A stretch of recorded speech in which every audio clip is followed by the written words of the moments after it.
2024 లేదా 25లో డిగ్రీ లేదా బీటెక్ చదివారా? సాఫ్ట్‌వేర్ జాబ్ కోసం ఎదురు చూస్తున్నారా? అయితే కోడ్ జ్ఞాన్ 100 డేస్ కోర్సులో చేరండి, జాబ్ సాధించండి.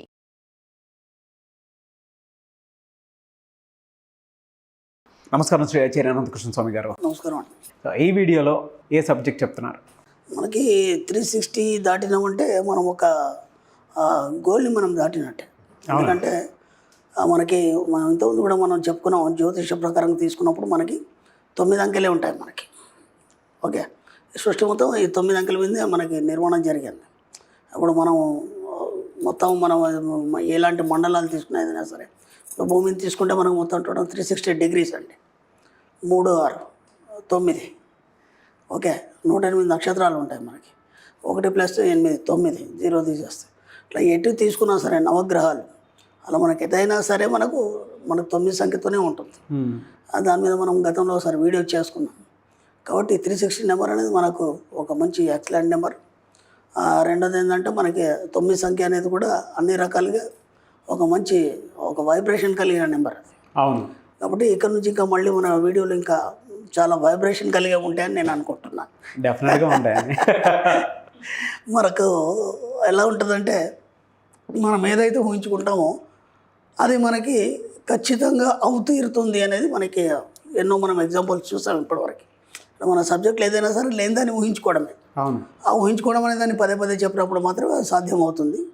అంటే ఆ రూపం అనేది మన ముందుకు వస్తుంది. కొన్ని ఎగ్జాంపుల్ తీసుకుందాం మనం. ఇప్పుడు ఒక సాధకుడు ఉన్నాడు, ఒక గొప్ప సాధకుడు ఉన్నాడు. ఇప్పుడు మన వాళ్ళు కూడా ఎంతోమంది ఎన్నో సాధనలు చేస్తారు. అమ్మవారి సాధన కానీ, అలాగే అయ్యప్ప సాధనలు కానీ, ఇట్లాంటి కొన్ని సాధనలు చేస్తారు. అది చేసినప్పుడు ఏమవుతుందంటే వాళ్ళు చేసేది కూడా అఫర్మేషన్. ఇక్కడ విచిత్రం ఏంటంటే మనం చేసేది డబ్బుకు సంబంధించిన అఫర్మేషన్. సాధనలో దేవుడి కోసం చేస్తారు అంతే తప్ప అఫర్మేషన్ అన్నీ కూడా ఒకటే. అది దేనికోసం అనేది మీ యొక్క ఆలోచన విధి విధానాన్ని బట్టి ఉంటుంది అంతే. ఇప్పుడు ఒక దేవుడి సాధన అనేది మనం మొదలు పెట్టిన తర్వాత దాదాపు ఒక మండలం రోజులు, ఒక 40 రోజులు అనేది మనం దాన్ని డిసైడ్ చేస్తాం. ఓకే. ఆ 40 రోజుల్లో ఏం చేస్తారంటే వాళ్ళు ఆ దీక్ష నియమానికి కట్టుబడి ఉంటారు. కట్టుబడి ఉండి ఆ 24 గంటలు ఆ ఉపాసనకు సంబంధించేటువంటి ధ్యానాలు తప్ప వేరే ఆలోచన ఉండదు వాళ్ళకి. అంటే ఫస్ట్ ఏంటంటే మన సబ్జెక్టులు ఏం చెప్పుకున్నామంటే ముందు నీ యాటిట్యూడ్ మారాలనుకున్నాం. ఎన్నోసార్లు చెప్పుకున్నాం. నువ్వు ధనవంతుడుగా, కోటీశ్వరుడుగా నువ్వు కావాలి అనుకున్నప్పుడు ఏం చేయాలి? ముందు నీ యాటిట్యూడ్ మారాలి. అంటే ఏం చేయాలి? ఇక్కడ సాధనలో ఏమవుతుందంటే నువ్వు ఒక దీక్ష మొదలు పెట్టగానే ముందు నీ యాటిట్యూడ్ మారడానికి నువ్వు డ్రెస్ కోడ్ అనేది మారుస్తావు. అర్థమైందా? డ్రెస్ కోడ్ మారుస్తావు. ఇక్కడ ఏం చేస్తావు? ఒక ధనవంతుడు ఎలా ఉంటాడు అలాంటి డ్రెస్ కోడ్ నువ్వు వేస్తావు. అంత సింపుల్గా అర్థమవుతుంది. సింపుల్. అక్కడేం జరుగుతుంది, ఇక్కడదే జరుగుతుంది. ఆ తర్వాత పూజా విధి విధానంలో ఏమేమి మెటీరియల్ ఉంటుంది, దాన్ని ఏమేమి తీసుకొని ఎలా చేయాలి, ఆ విధి విధానం అంతా దాంట్లో ఉంటుంది. ఒక ధనవంతుడిగా నువ్వు ఎలా ఖర్చు పెట్టాలి, నువ్వు ఏమేమి ధరించాలి, నువ్వు ఎలాంటి ఐటమ్స్ వాడాలి, బ్రాండెడ్ ఐటమ్స్ అనేది అంతా దీంట్లో ఉంటుంది. అంతే, సింపుల్ ఏం లేదు. ఇప్పుడు 24 గంటలు ఆ భగవతారాధనలో అతడు మొత్తం నిమగ్నమై ఉంటాడు. ఇంకా వేరే ఆలోచనలు ఏముండవు. ఓకే, అదే ఆలోచిస్తున్నాడు నిరంతరం. పదే ఏదైతే చెప్తున్నామో అది మాత్రమే మీ యొక్క ఫైనల్ లాంటి తీసుకుంటుంది. ఇప్పుడు ఇక్కడ మనం ఏం చెప్తున్నాం అంటే మన సబ్జెక్ట్లో ఆ యాటిట్యూడ్ రిచ్నెస్గా మార్చుకోవడంతో పాటు 24 గంటల డబ్బు సంపాదించడం గురించి చెప్తున్నాం. అక్కడనే మా సాధకుడు ఏ దేవత ఆరాధన చేస్తాడో దానికి సంబంధించిన బీజాక్షరాలు చెప్పడం కానీ, లేకపోతే ఆ దేవతకు సంబంధించిన రూపాన్ని పదే ఊహించుకుంటాడు. ఓకే, ఇక్కడ మనం ఏం చేస్తున్నాం? అదే యాజ్ ఇట్ ఈస్గా డబ్బు సంపద అని మనం ఎప్పుడు ఆ బీజాక్షరాలు అనుకుందాం. ఆ బీజాక్షరాలు మనం తలుచుకుంటూ దాంతోపాటు ఆ డబ్బు సంపద ఐశ్వర్యం అనేది ఎలా ఉంటుందో ఊహిస్తున్నాం. అర్థమవుతుందా? ఏదైనా సాధనే. ఇప్పుడు ఇది ఒక సాధనే, అదొక సాధనే. ఇప్పుడు ఏమవుతుంది? ఆ పదే ఉంచడం వల్ల ఏదైతే మీరు ఊహిస్తున్నారో ఆ యొక్క రూపాన్ని మీకు ఆ ఫైనల్ జ్ఞానం ద్వారా విశ్వంలో తయారు చేయబడుతుంది. విశ్వంలో అది భౌతిక రూపంలో తయారు చేసి మీ ముందు ఏ సాధనలో అయితే నువ్వు ఉన్నావో దానికి సంబంధించిన రూపాన్ని నీ ముందు దర్శనం ఇవ్వడం జరుగుతుంది. సింపుల్. ఇక్కడ కూడా ఏమవుతుందంటే డబ్బు సంపద ఐశ్వర్యాన్ని నువ్వు పదే చూడడం వల్ల, లేదా ఊహించడం వల్ల, పదే వాటికి సంబంధించిన వైబ్రేషన్ పంపడం వల్ల మీ యొక్క ఫైనల్ ల్యాండ్ వెళ్ళి వాటిని పట్టుకొని ఏం చేస్తుంది? మీకు భౌతిక రూపంలో డబ్బు సంపద ఐశ్వర్యం ఇస్తుంది. ఏదైనా విధి విధానం ఒకటే, కానీ చేసే పద్ధతులు వేరు. అంటే ఇక్కడ మనం డబ్బు సంపద ఐశ్వర్యం కోసం చేస్తున్నాం, అక్కడ దాని గురించి చేస్తున్నాం. అలాగే ఒక స్టూడెంట్ని తీసుకున్నప్పుడు ఏం చేస్తాడంటే తన స్టడీకి సంబంధించిన దాన్ని ఇలాగే అఫర్మేషన్ చేస్తాడు. ఓకే.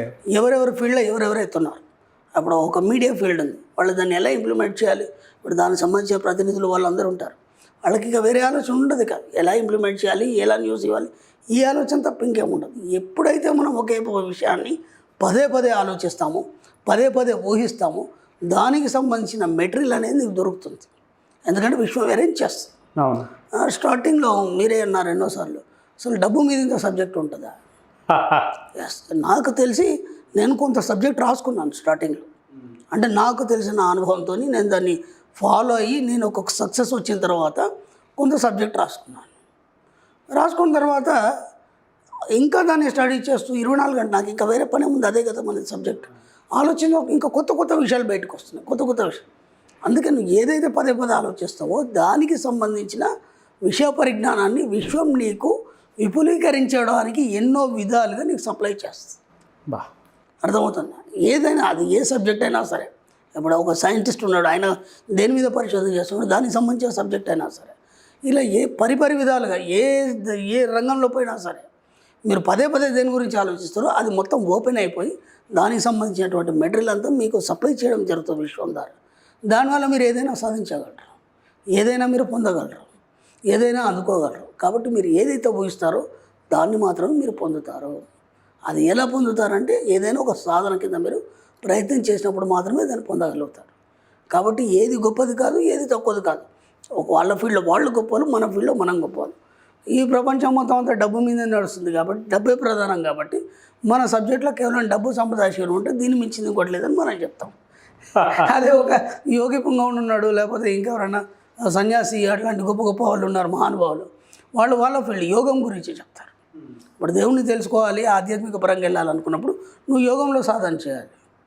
డబ్బు సంప్రదాయం పరంగా మనం తెలుసుకోవాలనుకున్నప్పుడు మనీ మంత్ర సాధన చేయాలి. సింపుల్. ఇప్పుడు ఎన్నుకోవడం అనేది మీ దగ్గర ఉంది. ఇదా అదా మార్గం ఒకటే, అందరు చేరే మార్గం ఒకటే. దీంట్లో నువ్వు ఉన్నత స్థితికి వెళ్తావు, దాంట్లో ఉన్నత స్థితికి వెళ్తావు, ఏది కాదని కాదు. కానీ నీకేది కావాలని ఎన్నుకోవడంలో నీ ఇష్టం. అది ఓకే. అది డబ్బు సంప్రదాయం వైపు వస్తారా, యోగం వైపు వెళ్తారా, ఇంకేదైనా ఫీల్డ్ వెళ్తారా, అన్నిటికీ శ్రమ అంతే. శ్రమ పడకుండా ఏది రాదు. అర్థమైందా? అంటే శ్రమ అంటే కూర్చుని దగ్గర డబ్బు వస్తుంది కదా అని మనం చెప్పుకున్నాం కదా, ఇంత సులభమైన మార్గం కదా. మళ్ళీ శ్రమ ఏంటి అంటే సాధన. శ్రమ అంటే సాధన. ఒకే పని మీద మనం తదేకంగా దృష్టి పెట్టినప్పుడు అది ఖచ్చితంగా సాధ్యమవుతుంది. ఇంకా వేరే ఆలోచనలు ఉండడానికి వీల్లేదు. ప్రయత్నించండి, ఖచ్చితంగా సాధిస్తాను. కానీ ఇనీషియల్ టైంలో మీరు మనీ అనే సబ్జెక్ట్ మీద రీసెర్చ్ చేసే కొద్ది ఇంత వస్తుంది నేను ఎక్స్పెక్ట్ చేయలేదు. వస్తూనే ఉంటుంది. ఇంకేం లేదు, ఇక మన పని అదే, మీ పని అదే, నా పని అదే. ఇప్పుడు చిన్న ఎగ్జాంపుల్, ఒక సక్సెస్ వచ్చిన తర్వాత మనకు ఇంత కామెంట్స్ కానీ అందరికి ప్రోద్బలం అనేది మనకు ఇస్తున్నారు కాబట్టి, అందరూ ఎంకరేజ్ చేస్తున్నారు కాబట్టి మనం ఇంకా చేయగలుగుతున్నాం. ఒకవేళ ఇప్పుడు ఈ సబ్జెక్ట్ ఫాల్స్ అనుకున్న తర్వాత ఇంత మనకు లైక్స్ రావు, ఇంత దాకా ఇంకా జర్నీ సాగదు. చాలామంది సక్సెస్ ఉన్నారు, ఎంతోమంది ఫీడ్బ్యాక్ ఇస్తున్నారు, ఊరికే ఇవ్వరు కదండి. ఎందుకంటే అందరూ తెలివి మీరినారు ప్రభు అని ఒక డైలాగ్ ఉంది మనకి. అందరూ బాగానే మీడియా ద్వారా దాని ద్వారా అందరికీ బాగానే నాలెడ్జ్ వచ్చింది. అదృష్టం ఏంటంటే అప్పుడు మేము చదువుకున్నప్పుడు ప్రతిదాన్ని మేము పుస్తకాల్లో వెతకాలి, దానికి లైబ్రరీ వెళ్ళాలి, రీసెర్చ్ చేయాలి ఇవన్నీ. ఇప్పుడు వాళ్ళ అదృష్టం నిజంగా లక్కీ ఫెలోస్. ఇప్పుడు ఏ సబ్జెక్ట్ అయినా సరే జస్ట్ గూగుల్ అమ్మ తల్లిని కొట్టేసి వచ్చేస్తుంది. ఇప్పుడు మనం చెప్పిన దాన్ని వాళ్ళు కూడా వెరిఫికేషన్ చేసుకుంటారు కదా, ఇది ఎంతవరకు కరెక్ట్ అనేది. బోలెడు పుస్తకాలు ఉన్నాయి దీని మీద, చదవని నేనే చెప్పా. ఎందుకంటే చదివితే ఎంత చదివితే అంత నాలెడ్జ్ వస్తుంది. కరెక్ట్ అన్నప్పుడు ఫాలో అవ్వండి, లేదంటే వదిలిపెట్టేయండి. Yes, thank you so much Shri Acharya Anantakrishna Swami గారు. సుమన్ టీవీలో మీ పర్సనల్ అండ్ బిజినెస్ ప్రమోషన్స్ కోసం కింది నెంబర్కి కాంటాక్ట్ చేయండి.